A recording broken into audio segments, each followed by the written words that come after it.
விடுதலை சிறுத்தையுடைய இளைஞரணியில மது குடித்தேன் என்று சொன்னீங்கன்னா அடுத்த நாள் அது வந்து திட்டமிட்டு அந்த சூர்யா மாதிரி அதாவது அறவேக்காடுகள் செஞ்ச வேலைகள். மனசாட்சியோட சொல்லணும், அந்த நடந்த எல்லாமே திட்டமிட்ட சதி. ஒருத்தர் கூட கட்சிக்காரங்க கட்சி தொண்டர்கள் யாருமே குடிக்கலங்க. அந்த மாநாட்டிற்கு வந்து யாருமே குடிக்கவில்லை. நான் அடித்து சொல்ல முடியும். குடித்து வந்தவர்கள் யாரு வந்து சதி செய்து உள்ள இறக்கி விட்டாங்க.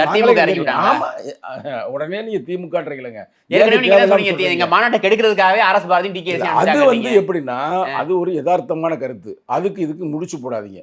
எங்க மாநாடு வந்து ஒரு பெரிய எழுச்சியை பெற்றது. அந்த நேரத்தில் வந்து அது வந்து நல்ல எண்ணத்தில் பண்ணாங்களா இல்லை சதி செஞ்சு பண்ணாங்க யாரு பண்ணியிருப்பா உங்களுக்கு ஒன்றுமே தெரியாது. சின்ன குழந்தை நீங்கள் பாவம் இப்போதான் எல்கேஜி படிக்கிறீங்க, இப்போ தமிழ் கற்றுக்கொண்டிருக்கீங்க. இங்கே பாருங்க பிரதர், நான் இங்கே வரேன், இந்த பாயிண்ட் இன்னும் நான் தெளிவுபடுத்தலை உங்களுக்கு. நீங்கள் வந்து டைவர்ட் பண்ணி கொண்டு போய்க்கிறீங்க.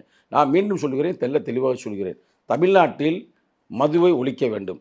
அதே நேரத்தில் எந்த சூழ்நிலையும் லாட்டரி சீட்டு வரக்கூடாது.